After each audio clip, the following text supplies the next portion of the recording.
Cricket ஃபேன்ஸுக்கு வணக்கம். So ஆர்சிபியோட bowling combination எப்படி இருக்க போது, பெஸ்ட் பவுலிங் காம்பினேஷன் என்ன?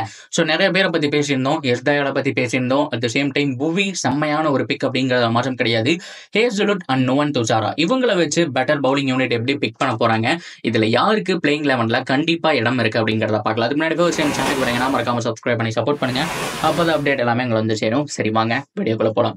ஸோ ஃபர்ஸ்ட் ஆஃப் ஆல் ஆர்சிபியோட பேட்டிங் யூனிட் அப்படின்னு சொல்லி அக்கு வேற ஆணி வேற எல்லாத்த பத்தியும் மேக்ஸிமம் பார்த்தாச்சு. At the same time openers பத்தி நம்ம வீடியோ ரெக்கார்ட் பண்ணிருக்கோம், ஆர்சிபி பத்தி பேசியாச்சு. At the same time CSK and Mumbai Indians and மற்ற டீமோடது வந்துகிட்டே இருக்கு. ஸோ இதுக்கு நடுவில் ஆர்சிபியோட ஃபைன் பெஸ்ட் காம்போ, அதாவது பவுலிங் யூனிட்ல இவங்க இருந்தா போதுமா கண்டிப்பா நம்ம ஜெயிச்சிடலாம் அப்படிங்கிற மாதிரி. ஸோ பிளேயிங் 11ல செட் ஆகிற மாதிரி பவுலிங் காம்பினேஷன் என்ன அப்படிங்கிறத பார்க்கலாம். So first of all bowlers list யார் யார் இருக்காங்கன்னு பார்க்கலாம். இதுல வந்துட்டு மோஸ்ட் அண்டர் ரேட்டட் பிளேயர், அது மட்டும் இல்லாம சின்ன பசங்க இவங்க எல்லாருமே விட்டுட்டு ஸோ கண்ணுக்கு தெரிகிற மாதிரி நச்சுன்னு போடக்கூடிய ஆள்கள் யாரு அப்படிங்கிறத ஃபர்ஸ்ட் நம்ம பார்த்து முடிச்சிடணும். ஸோ ஒன்று கண்டிப்பா எஸ் தயாளுங்க. ஸோ போன தடவை நல்லா போட்டாரு அப்படிங்கிறதுக்காக எடுத்தாங்களா என்னன்னு தெரியல. ஆனா டெத் ஓவர் வந்துட்டு போன தடவை ஓரளவுக்கு செம்மையா பண்ணாரு. ஆனா இந்த தடவை நியூ பால் கொடுக்கலாம், அதுல மாற்றம் கிடையாது. ஸோ நியூ பால் அந்த பாலுடைய சைனிங் போற அளவுக்கு அவர் போடணும். ஃபர்ஸ்ட் பவர் பிளேக்குள்ள ஒரு 2 ஓவர் இல்லை 3 ஓவர் தள்ளிடணும் அப்படின்னா எஸ் தயால் வேணும். Number 2 Bhuvneshwar Kumar, one of the best பிக்குங்க. ஸோ கண்டிப்பா இந்த தடவை இவரு மட்டும் பெர்ஃபார்ம் செம்மையா பண்ணிட்டாரு அப்படின்னா, ஸோ எப்பவுமே புவி வந்துட்டு ஃபார்ம் அவுட்டே ஆக மாட்டார். ஒரு மேட்ச்ல அடி வாங்கினாலும் ஸோ அடுத்த மேட்ச்ல கம்பேக் கொடுக்கறத நம்ம பார்த்துருக்கோம். டெத் ஓவர்ஸ் ஆகட்டும், மிடில் ஓவர்ஸ் ஆகட்டும், அண்ட் ஓப்பனிங் போட சொல்றீங்களா, எல்லா இடத்துலையுமே பர்ஃபெக்டா போடக்கூடிய ஆள் தான்.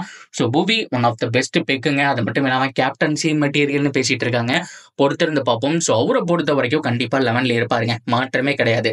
அவரை வெளியில கோர வச்சுட்டு போற அளவுக்கு ஆர்சிபி முட்டால் கிடையாது. ஸோ கண்டிப்பா 100% எஸ்தயால் கூட வெளியில கோருவாங்க அப்படின்னு சொன்னா என்னை பொறுத்த வரைக்கும் ஓகே சொல்லிடுவேன். ஆனா கண்டிப்பா புவி இருப்பாரு, அதுல மாற்றம் கிடையாது. ஆனா பிரச்சனை இவங்க 2 பேருக்கு கிடையாது, ஃபாரின் டிபார்ட்மெண்ட்ல தான். ஏன்னா யாராவது ஒருத்தருக்கு தான் அந்த இடத்துல இடம் கிடைக்க போகுது. ஆனா அந்த ஒரு இடத்துக்கு 3 பவுலர் சண்டை போட போறாங்க. ஒன்னு ஹேசல்வுட், இன்னொன்னு லுங்கி அங்கடி, இன்னொன்னு நுவான் துஷாரா. இந்த 3 பேருமே யாரு தெரியுமா? ஸோ பவுலர்ஸை தாண்டி இன்ஜுரி கன்சர்ன்ஸ் அதிகமா இருக்கக்கூடிய ஆள். ஸ்ரீலங்கன் பிளேயர்ஸை கேட்டீங்கன்னா தெரியும், நுவான் துஷாரா உண்மையிலுமே செம்மையான ஒரு பவுலருங்க. ஸ்ரீலங்கன் லீக்ல எல்லாம் கலக்கி போட்டிருக்காரு. ஸோ உண்மையாலுமே செம்மையா போடக்கூடிய ஆள் தான். ஆனா இன்ஜுரி அப்படின்னு வந்துட்டா ரெடியா இருக்கு, பயங்கரமா லேட் ஆகும். ஸோ அதுக்கப்புறம் வந்து ஃபார்மை பிடிச்சி போடுறது அப்படிங்கிறது கஷ்டம். ஹேசல்வுட்டை பொறுத்த வரைக்கும் நான் சொல்லி தான் தெரியும் அவசியம் கிடையாது. சிஎஸ்கேல இருக்கவும் சரி, ஆர்சிபியில் இருக்கவும் சரி, எவ்வளவு இன்ஜுரிஸ் அவரை பொறுத்த வரைக்கும் ஆஸ்திரேலியாவிலையும் பார்த்துருக்கோம், நிறைய இன்ஜுரிஸ் வாங்கி வச்சிருக்காரு. ஸோ ஃபைனலா நம்ம பார்க்க போறது ரொம்ப முக்கியமான ஒரு ஆள் கிடையாது, லுங்கி எங்கடி தான். ஸோ சிஎஸ்கேல இருக்கிற அளவுக்கு அவருடைய கரியர் பீக்ல இருந்தது. ஸோ அதுக்கப்புறம் வந்துட்டு கீழே இறங்கின மாதிரி இருந்தது. இப்போ சவுத் ஆப்பிரிக்கா ஸ்குவாட்லயே ஆளை காணோம். அவருக்கும் இப்போ இன்ஜுரி கன்சர்ன். சரி ஓகே, எப்படி இருந்தாலும் இன்னும் ஐபிஎல் ஸ்டார்ட் ஆகிறதுக்கு ஒரு 2 மாசம் இருக்கு அப்படிங்கிற மாதிரி வச்சுக்கலாம். மார்ச்ல ஃபிட் ஆயிடுவாங்கன்னு வச்சுக்கலாம். இருந்தாலும் இவங்கள யாரோ ஒருத்தருக்கு தான் சான்ஸ் அப்படிங்கிற மாதிரி நான் சொல்லுவேன். பிகாஸ் நீங்க மேல லியாம் லிவிங்ஸ்டன் ஆடி ஆகணும், ஜேக்கப் பத்தல் இல்லைன்னா டிம் டேவிட் ஆடி ஆகணும், அண்ட் ஃபில் சால்ட் ஆடி ஆகணும். ஸோ 3 பேர் நீங்க மேலேயே முடிச்சிருவீங்க. ஸோ கீழே பார்த்தோம் அப்படின்னா ரொம்ப முக்கியமா ஒரே ஒரு ஃபாஸ்ட் பவுலர் தான். ஸோ என்ன பொறுத்த வரைக்கும் முதல் முக்கியத்துவம் ஹேசல்வுட் நல்லா ஃபிட்டா இருந்தாருன்னா அவருக்கு போவேன். அப்படி இல்லைன்னா நுவான் துஷாரா, இவங்க 2 பேர்ல யாரோ ஒருத்தர் தாங்க 100% ஆட போறாங்க, அதுல மாற்றம் கிடையாது.